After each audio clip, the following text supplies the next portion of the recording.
Bendiciones, amados hermanos de Viajes de Pablo. Siempre un placer este reencuentro con ustedes. Oro por ustedes y pido a Dios, Padre Todopoderoso, nos siga iluminando, nos siga protegiendo. Y a la vez le damos gracias por todo lo que obró en este tiempo que pasó en esta semana, Señor, por tu bendita provisión, por la paz en nuestros hogares.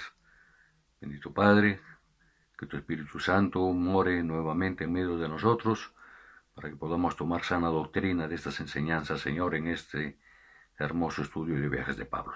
Bendice a mis hermanos, te lo pido, Señor. Amén. Bien, hermanitos. Bueno, emocionados aquí estamos, ya nos encontramos en la última lección del curso, hermano, de Viajes de Pablo, y tenemos el tema aquí, el tema número 7, que trata de dos temas importantes. En la primera sección, que ya ustedes han desarrollado en el transcurso de la semana, lo referido al ministerio de Pablo en Roma. Ya a Pablo lo tenemos ya ubicado en Roma, ya hemos relatado todo, cómo, en qué condición llegó él, ¿no es cierto? Prisionero, ahí ya estaba donde él tenía ese anhelo de llegar allá al corazón del imperio romano, y ahí, por supuesto, él sabía el poder del evangelio y quería ahí llegar y predicar la palabra del Señor. El otro tema de la sección B es referido al tema lo que ocurre entre encarcelamientos, ¿no es cierto? Y el tema C que vamos a desarrollar, como ya es nuestra costumbre, referido a segunda de Timoteo, ¿no? Pablo mirando hacia el futuro. Muy bien, pero siempre es bueno hacer una breve reseña de lo que hemos aprendido en estas lecciones A y B. Y bueno, ya como decíamos hace un momento, ya tenemos a Pablo aquí en Roma. Está naturalmente acompañado ahí de este médico amado, de Lucas. Está también el hermano Aristarco, que se sumó a la misión, este hermano de Tesalónica, y también a Epafras, ¿no es cierto?, de la iglesia de Colosas. Obviamente había muchísimos hermanos más ahí en Roma. Es probable que hasta incluso haya retornado ya, porque eran nuevos tiempos ahí, había un nuevo César, y es probable que Aquila y Priscila, sus compañeros de ruta en el segundo viaje, hayan estado ahí de vuelta ya a Roma. Pero había gran cantidad de creyentes allá. Por el manual de estudios nos enteramos que ahí en Roma había aproximadamente en esos tiempos unos 2 millones de personas ahí en la capital, en el Imperio Romano. 1 millón que eran básicamente esclavos venidos de diferentes lugares, pero básicamente judíos, ¿no es cierto? Y otros de África, por supuesto, otros de la India, quizá. No tenemos aquí todavía material de esto, pero sí por la cantidad por el testimonio de muchos cronistas de la época, ya hemos comentado, podemos tomar nota de que había un promedio de 2 millones de personas. Qué interesante este dato. Bueno, eh, estaba bien acompañado, ya sabemos, Pablo ahí, no obstante que los hermanos le habían conseguido ahí una casa que era la cuyo alquiler lo pagaban los hermanos, ¿no es cierto? Ahí fue eh, puesto prisionero, además encadenado y además con custodia romana en la puerta. Esas cosas, hermano, ya absurdas, digamos, ¿no?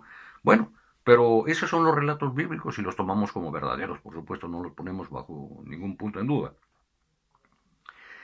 Entonces, este tema de la lección A, sobre la presencia de Pablo en Roma, es que Pablo, pues, siempre movido por el Espíritu, estaba lleno del Espíritu Santo, y no obstante que estaba en prisión, a él se le permitió en calidad de romano que tuviera visitas. Entonces aquí Pablo, muy conocedor de la presencia del Espíritu en él, entonces desarrolla su ministerio, y sus ministerios están divididos básicamente en estas partes. Por ejemplo, en la atención a las visitas, que vamos a desarrollar, otro tipo de visitas, un tipo de enseñanzas además, un tipo de visitas que les son denominadas visitas involuntarias, Y otro tema más referido a las escrituras, a las cartas que él escribió, y otro tema que es importante referido a la oración. O sea, tenemos aquí 5 temas importantes. Empecemos por lo primero, para un breve resumen. Digamos, respecto a la atención de visitas. Recordemos que ahí tuvo gratísimos reencuentros, por ejemplo, como Juan Marcos. ¿Recuerdan ustedes que el primer viaje que fue invitado ahí, llevado por Bernabé, el tío de él, ¿no es cierto? Bernabé con su sobrino Juan Marcos lo llevaron con Pablo allá al primer viaje, eh, a la región esta de Galacia, habiendo estado ya en Chipre, habiendo predicado ahí en Salamina y Pafos. Ocurre que ahí en Perge, ahí ya entrando en la costa de Galacia, de manera inexplicable se regresó Juan Marcos sin dar explicación, y eso fue pues una situación que marcó la diferencia, porque en el segundo viaje Pablo ya no es acompañado por Bernabé. Bernabé decide ir a Chipre con Juan Marcos.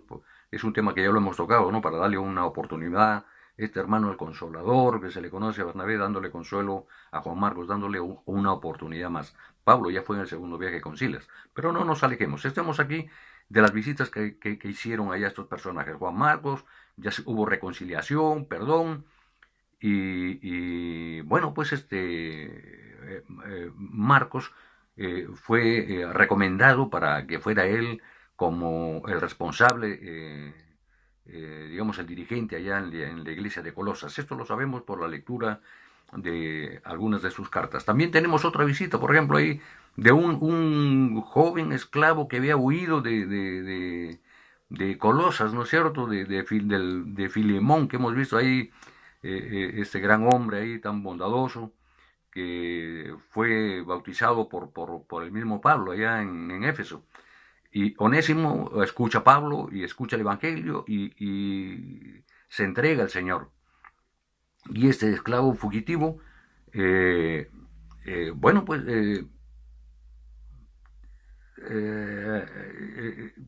Pablo en la carta que le envía a Filimón le dice porque ya no lo trate como esclavo, sino como su hermano en Cristo, como debe ser, y efectivamente es así como ocurren los hechos, ¿no? Ya es un mensaje muy valioso este testimonio.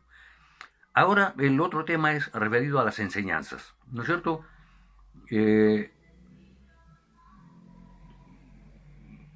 Jesús, sabemos por los testimonios de los evangelios, nos enseñó a orar, hermanos.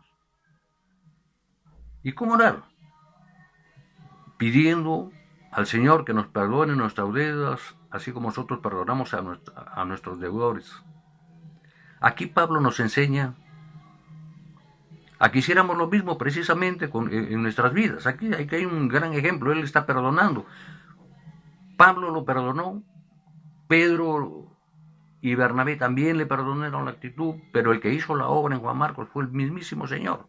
Nosotros también tenemos que ser conscientes de esa realidad. A veces hay algunos hermanos un poco que se quedan ahí de repente, algunas cosas surgen distanciamientos, pero hermanos, entre hermanos nosotros tenemos un distintivo que es realmente que es una de las grandes virtudes de los cristianos como nosotros: el perdón, la segunda oportunidad, y si cabe la tercera, hermano. Ya de esto tenemos sabias lecciones aquí en la palabra del Señor.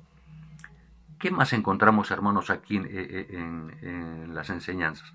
No solamente a estos perdones a Juan Marcos, también esta súplica que le hace Pablo a Filemón, ¿no? Que perdone a Onésimo, este esclavo suyo, porque es bien sabido, hermano, de acuerdo a la cultura de ese entonces, los que compraban esclavos, que era una costumbre de vender y comprar esclavos como comprar cualquier animalito.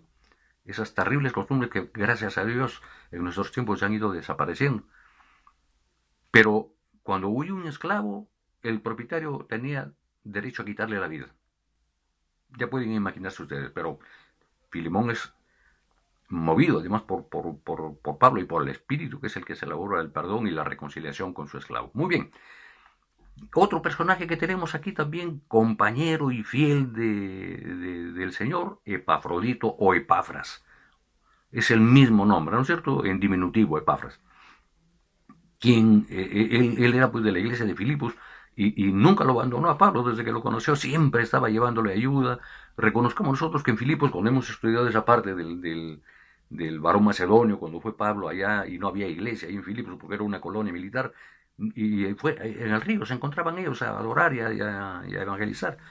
Entonces, la gente era de pocos recursos, pero desde el primer día de la llegada de Pablo tuvieron mucha empatía con él, y el Espíritu estaba presente, y tuvieron un amor fraternal a todas luces con él. De lo poco que tenían, siempre ayudándolo a Pablo, siempre ayudándolo ahí. Y ahora está en Roma, ayudándolo también acompañándolo ahí a Pablo. Entonces, su ayuda era en sentido práctico y muy bueno para Pablo. Eh, ya sabemos pues que Epafrodito posteriormente tuvo una serie de problemas de salud, y fue devuelto y fue llevado de nuevo ahí a la iglesia, a Filipos, ¿no? Ya restaurada su salud, a eso me refiero. Hubo también, por supuesto, unas visitas involuntarias, pero con esto de involuntarias vamos a referirnos concretamente a la estancia de Pablo ahí en esa casa alquilada, pero que era finalmente una prisión. ¿Y qué era lo que veía Pablo ahí cuando se quedaba en sus horas, en las largas horas de soledad? Lo único que veía era soldados, pero esa presencia, esa mirada a los soldados también le daba un motivo de inspiración, porque lo leemos en sus cartas, hermanos, cuando habla de los temas sobre la armadura. Él está viendo esto, pero lo está haciendo una analogía, ¿no? Cuando habla del yelmo de salvación, de esa protección, como una especie de un casquete o de un casco que protege tus ideales, tus pensamientos. La armadura de Dios lo dice todo, entonces él está mirando ahí en estos soldados, ¿no es cierto? Y es más, eh, los soldados romanos que se sucedían pues en cada custodia del día, y durante el día y durante la noche, por supuesto, todos ellos, eh, como referencia a lo que acabamos de decir, a la armadura de Dios, Pablo sabía que ellos también podían ser tomados como un vehículo para diseminar el Evangelio por todo el imperio. Pero por supuesto, y Pablo estaba acertadísimo, porque lo escuchaban a él en sus oraciones, en sus cánticos de noche, en medio de esa soledad, bueno, de esa, entre comillas, soledad, porque él nunca estuvo solo, el Señor siempre estuvo con él, y qué mejor compañía. Pero la soldadesca escuchaban y además creían, porque ya de estos casos hemos visto varios gentiles, pues hemos visto a Cornelio, hemos visto en Chipre también a Sergio Pablo, que se convirtieron, ellos eran militares romanos. ¿Y por qué no los soldados si también estaban ávidos de escuchar? El Evangelio tiene poder, hermanos. Escuchaban, algunos se creían, recibían al Señor, y no estaba prohibido. ¿Por qué? Porque el Imperio Romano no tenía una religión oficial. Muy bien. Entonces, consideramos este tema, entre comillas, de visitas involuntarias que tuvo Pablo ahí, ¿no es cierto? Cuando Pablo dice que todo el pretorio se sabía que era cristiano, que esto lo confiesa en Filipenses 1:13, el pretorio se está refiriendo pues a la gran milicia romana. Pablo dice que todo el pretorio se sabía que era cristiano. Y después, otro testimonio es que manda saludos, ¿no es cierto?, de los de la casa de César, ¿y cuál es la casa de César? De la casa del César romano, del emperador romano. Hay muchos convertidos también ahí, hermanos, son testimonios fieles. Ahí lo tenemos en Filipenses 4:22. Por lo que se explica que varios soldados romanos se habían convertido de esta manera, ¿no es cierto? En esos 2 años que pasó Pablo ahí prisionero en esa casa que pagaban los hermanos en Roma. Hay otro tema aquí referido también a otro hermano, que este es de la iglesia de Tesalónica, de nombre Demas. Demas. Pero este era un hermano como cualquier otro de los hermanos convertidos, pero que expuesto a las cosas del mundo. expuesto a las cosas del mundo, a veces nos distrae la mente, ¿no es cierto? Y dejamos de atender las cosas realmente a las que estamos llamados a mirar o a dar prioridad, como la palabra de Dios, como escudriñar la palabra, como estar atentos a las enseñanzas. Entonces se distrae la mente, se enfocan en otras cosas y son presa fácil porque el demonio no suelta prenda con facilidad, hermanos, y los vuelve otra vez y los lleva al mundo. Por eso aquí cuando me refiero a Demas, Pablo en 2 de Timoteo 4:10 como que expresa una queja, un dolor, dice que había sido abandonado en los momentos más difíciles para él. Y se está refiriendo a este hermano Demas, que estaba muy distraído y lo dejaba solo en los momentos que más lo necesitaba Pablo, ¿no? ¿Y qué era lo que lo había arrastrado? La obsesión por las cosas del mundo. Es gran lección, hermanos, ya no necesita mayor comentario. En el otro tema, el envío de emisarios, que también dentro del ministerio de Pablo. Por ejemplo, envió a Tíquico, este hermano de la iglesia de Éfeso, ¿no? Para que llevara la carta a las iglesias de Colosas y a Filimón. Él fue quien llevó, ¿no es cierto? Recuerden que Tíquico fue el delegado de Asia para la ayuda de las ofrendas a los hermanos de Jerusalén. Él también, hermano, se da referente a este hermano Tíquico, llevó la carta a la iglesia de Éfeso, ¿no es cierto? Esta vez acompañado por Onésimo, el esclavo, ¿no es cierto? Y bueno, así ocurrió y de eso hay registro bíblico. Como también es verdad que Pablo, en un momento, quería enviar a Timoteo, ¿no es cierto?, como emisario a la iglesia de Filipos. Esto es un dato que encontramos en Filipenses 2:19. Otra parte del ministerio de Pablo aquí en estas circunstancias es la escritura. ¿Qué cartas se escribió aquí en este interín? Porque recordemos que Pablo en Roma tuvo realmente, de acuerdo a los testimonios de las crónicas de estos personajes que hemos comentado en esos tiempos, especialmente de Clemente, de Roma, que tuvo un lapso ahí entre encarcelamientos. El primero que demoró 2 años, después estuvo en libertad cerca de 4 años, muy probablemente. De esto hemos recogido varios testimonios de los cronistas de la época, de Ignacio, de Eusebio, del mismo, de este judío romano que hemos estudiado nosotros, del cronista, de este importante cronista de la época, que ustedes recuerden el nombre. Bueno, se me va el nombre, pero lo recordaré en cualquier momento. Entonces, nos da la idea de que entre entre ese tiempo de separación de una y otra prisión, que fue un promedio de 4 años, él escribió Efesios, con toda seguridad, Filipenses, Colosenses, Filemón, y una carta que se perdió con el tiempo, que era la Odisea. Bueno, tenemos aquí también otro tema importante. Importante e importantísimo, diría yo, porque realmente el ministerio de la oración fue fundamental para Pablo, y lo sabía bien, desde el inicio de sus viajes misioneros. Pablo sería el primero, por supuesto, en afirmar que todos los demás aspectos del ministerio dependían enteramente de la oración. Porque sin oración, hermano, a veces nos aventuramos en el mundo. Pero la oración era la herramienta fundamental para él, para la predicación. Así se deduce de estas cartas que justamente estas últimas cartas que escribe él. Muy bien. Ahora, referido a la segunda sección, a la lección B, que ya hemos visto entre los sucesos, entre los encarcelamientos, ¿no es cierto? Y después, obviamente, la gloria ya viene como tema, porque es la muerte de Pablo, ¿no es cierto? Y el encuentro con el Señor.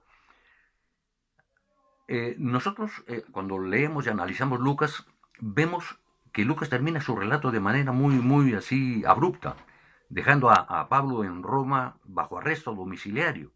Entonces, un poco que nos quedamos un poco sorprendidos porque quisiéramos conocer más de él. Y ocurre que todo indica,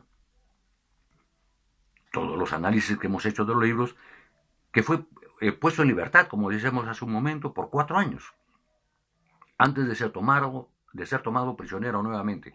Pero además de escribir Pablo estas cartas que hemos mencionado, él hizo muchas visitas que están